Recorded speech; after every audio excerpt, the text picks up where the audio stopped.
You are Locked On Yankees Postcast, part of Locked On Sports New York on the Locked On Podcast Network. Your team every day.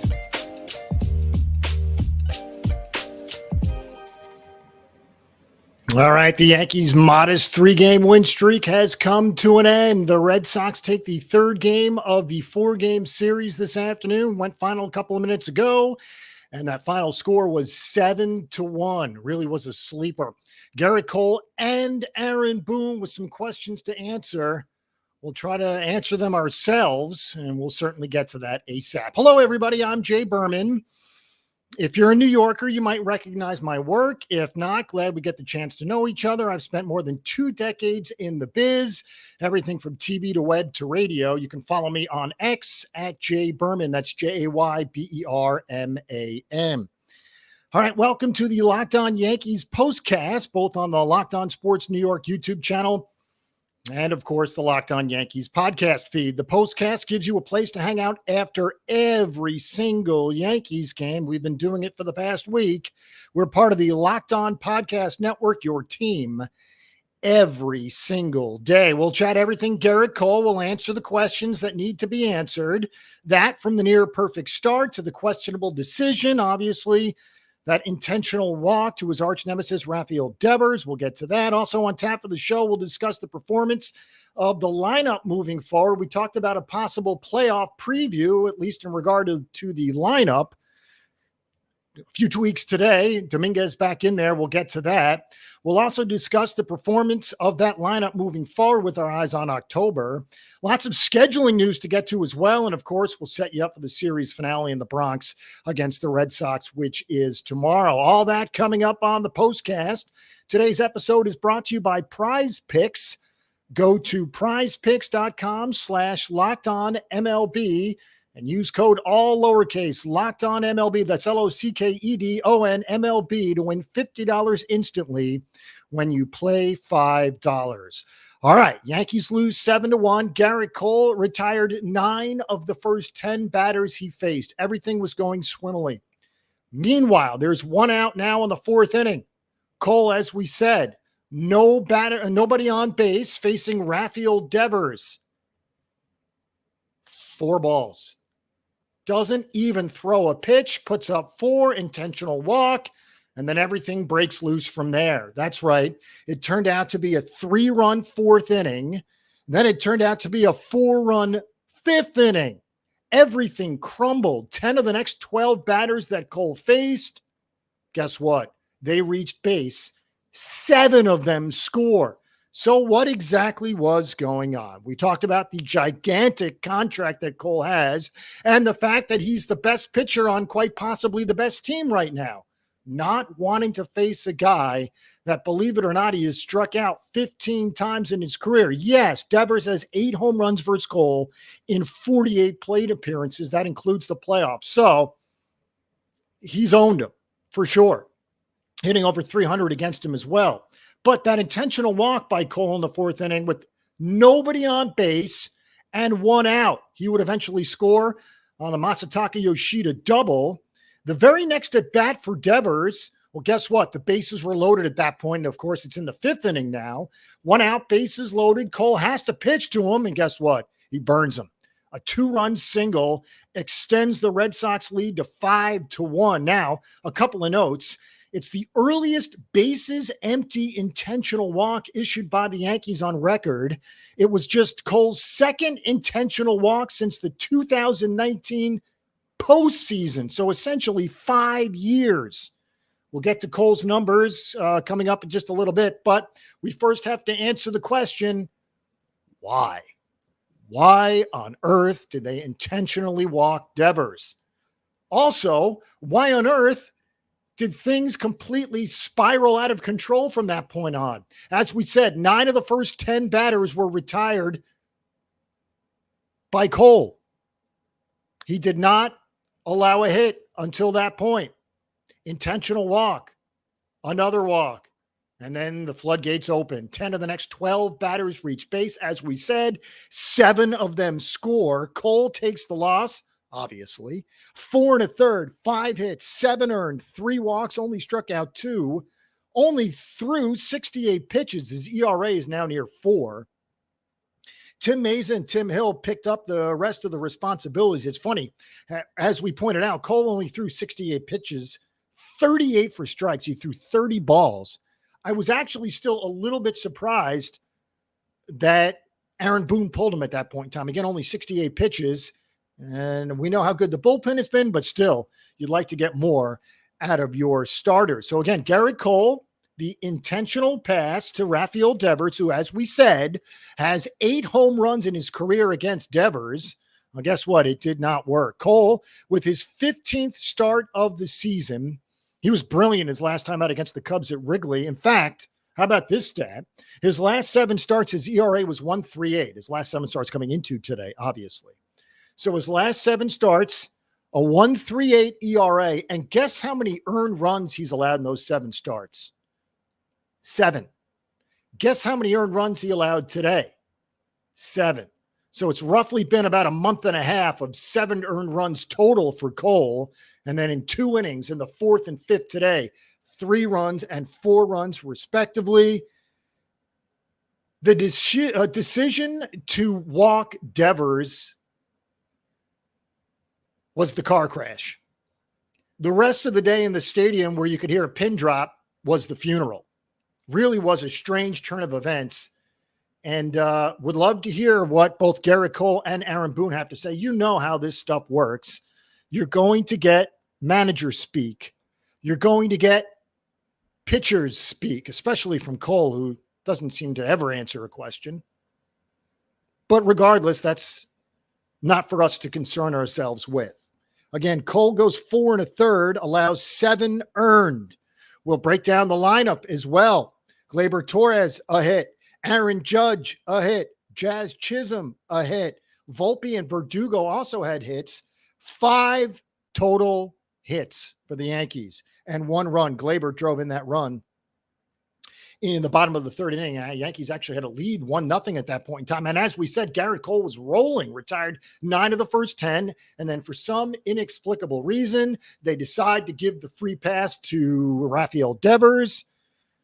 What's also funny, for lack of a better term, the first at bat for Devers, Cole hits him.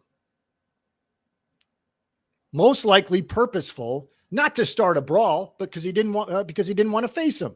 The second at bat, the intentional walk. The third at bat, with the bases loaded, Cole has no choice but to pitch to him.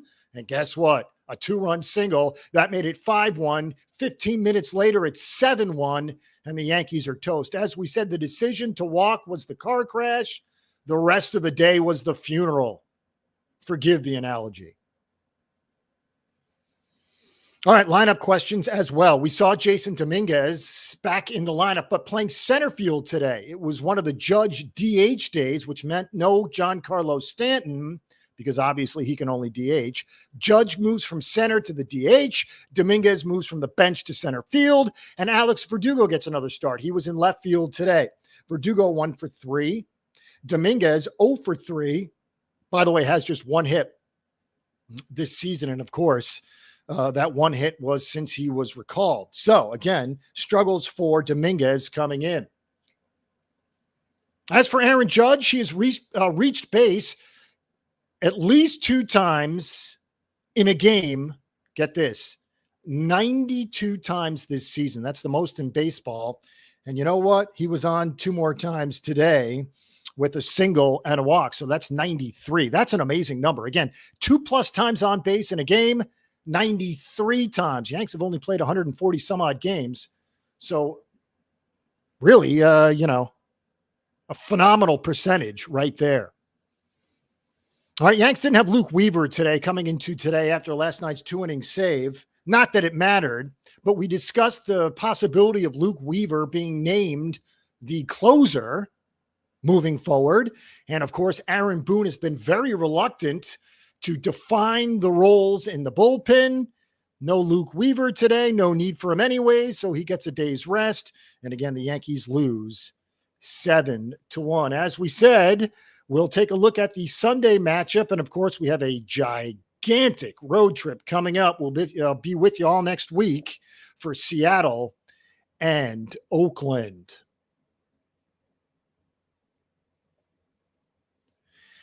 All right, Tonal is the world's smartest and most effective strength training system that helps get you stronger. Powered by AI, Tonal learns with every rep so it can deliver workouts personalized just for you.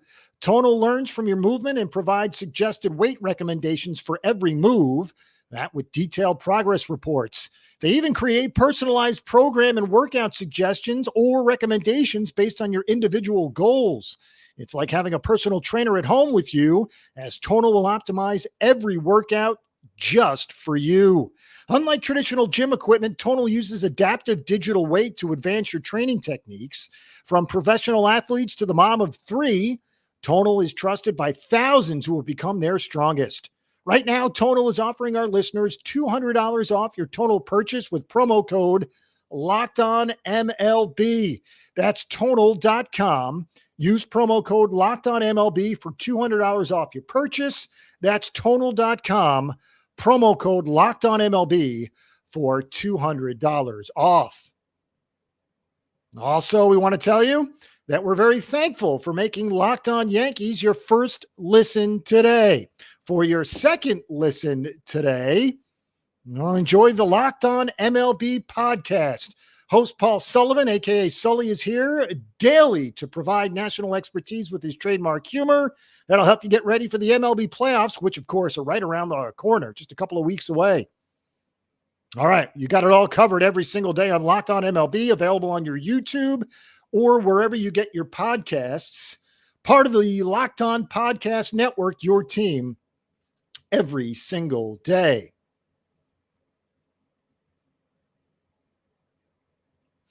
All right, Gerrit Cole and the Yankees drop a decision today to the Red Sox. Final score is 7-1. And it's one of those rare losses where, yes, we're discussing the actual loss, but we're discussing a narrative within the game. And that, of course, is Gerrit Cole trying to get out of his own way. For some reason, one of the best pitchers in the sport does not want to face Rafeal Devers. Let me just say this. Rafeal Devers is an excellent hitter. He's a perennial all-star. Could be headed for the Hall of Fame. Who knows? On that trajectory. But he doesn't have 30 home runs this year. He doesn't have 90 RBIs this year.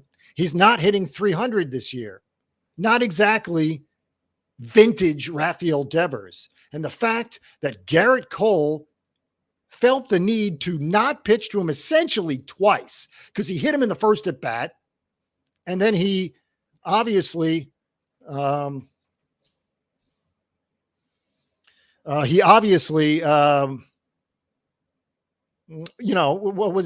fearing Rafeal Devers, which is just sinful, if you ask me. According to a couple of tweets, Aaron Boone said the Yankees' game plan was to issue intentional walks to Devers in some situations, but Boone would have preferred Gerrit Cole not do it in that spot. So glad to hear from Boone there. Boone said, quote, "I should have been more demanding, like, let's get after him right now." Yeah, no kidding. No kidding. The fact that Aaron Boone has to sit in front of a mic now and tell everybody that it was a mistake, that's taking one for the team, and that's what a good skipper should. However, love to hear from Gerrit Cole, wondering what his plan of attack was. Yeah, we know what it was. Not pitch to the best hitter on the team. It's funny. I can't think of another starter that would have done that. And unfortunately for the Yankees and their fans, it's Gerrit Cole, who, by the way, would start game one of the postseason today 10 times out of 10. Really amazing stuff. I was left speechless. I was left floored when it all went down. Just could not believe it. And quite frankly, either could Michael Kay. Quite frankly, either could Paul O'Neill, and really the entire Yankee broadcast. All right, we talked about Aaron Judge breaking that home run streak, or that homerless streak, yesterday.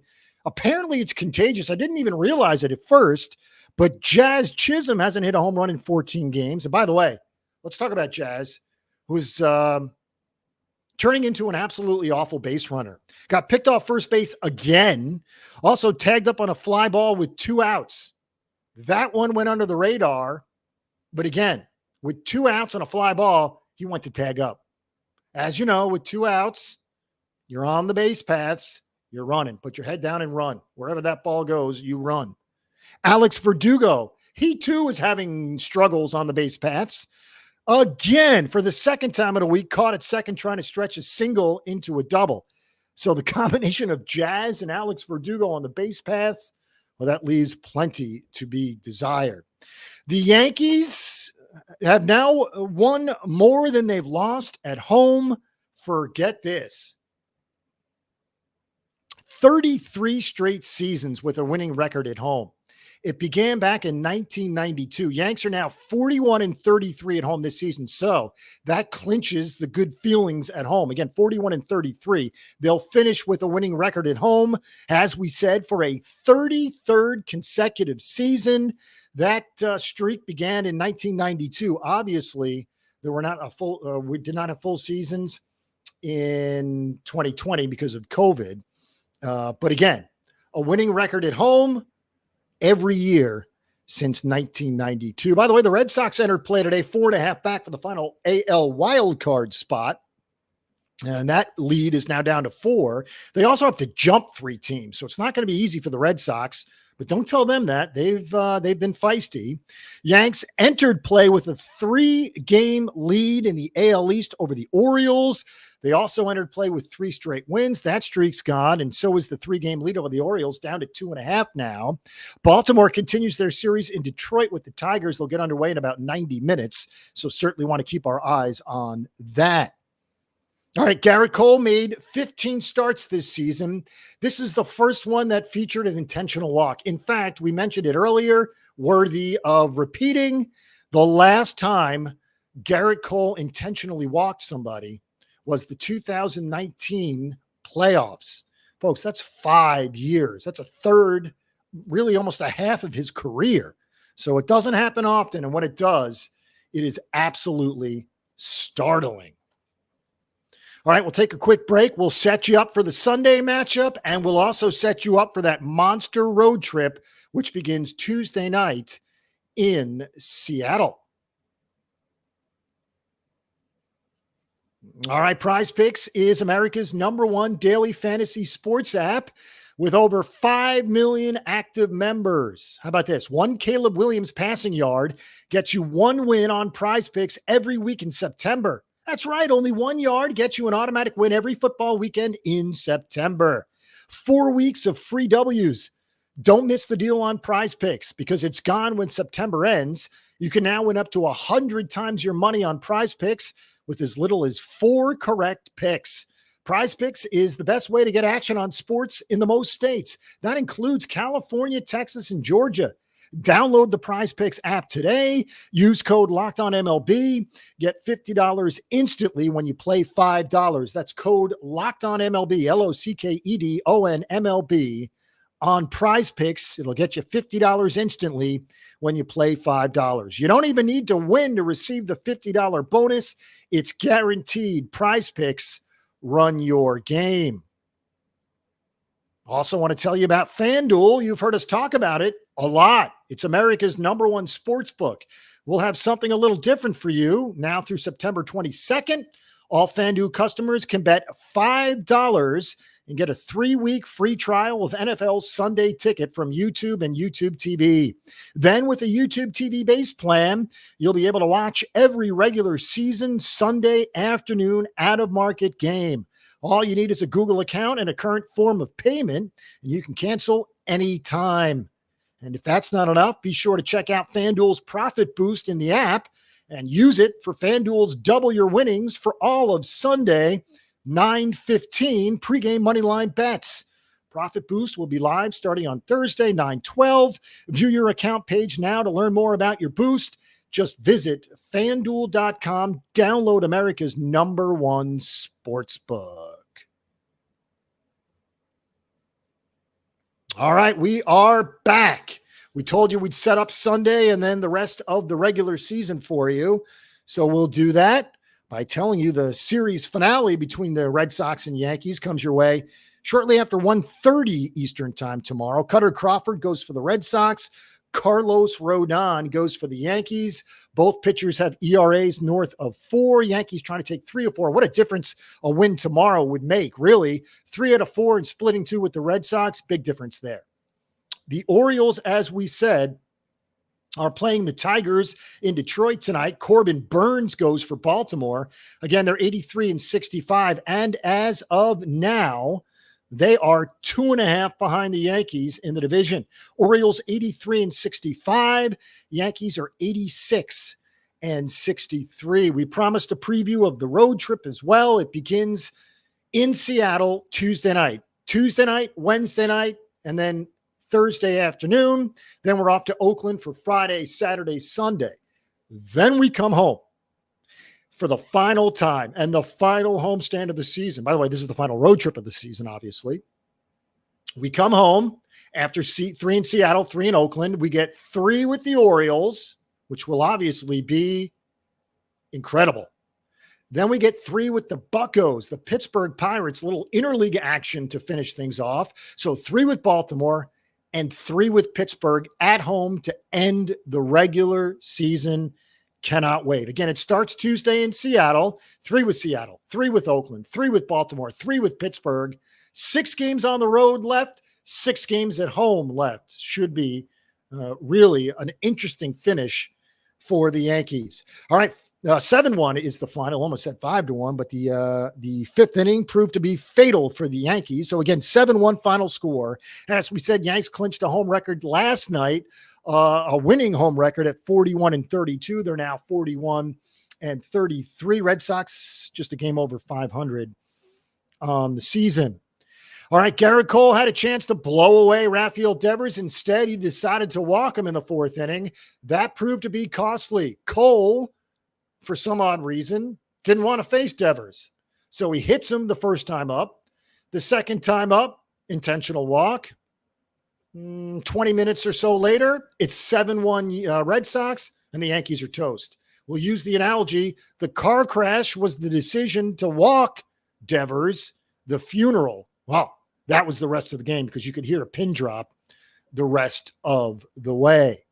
All right, as we said, one more game to go on the homestand, the second to last homestand of the season. That comes your way tomorrow. Cutter Crawford for Boston, Carlos Rodon for the Yankees.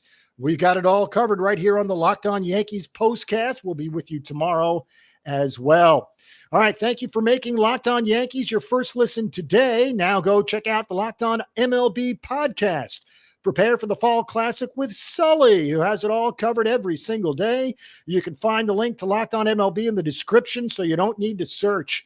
Part of the Locked On Podcast Network, your team every single day. Cannot get out of here without mentioning our partners in crime over at Locked On Yankees. That's Stacey Gotsulias and Brian McKeon. They handle all the stuff again at Locked On Yankees. They're the best. Follow, subscribe, and enjoy. All right, we're done for today. We'll see you on Tuesday night after the Yankees and Seattle Mariners. Until then, peace.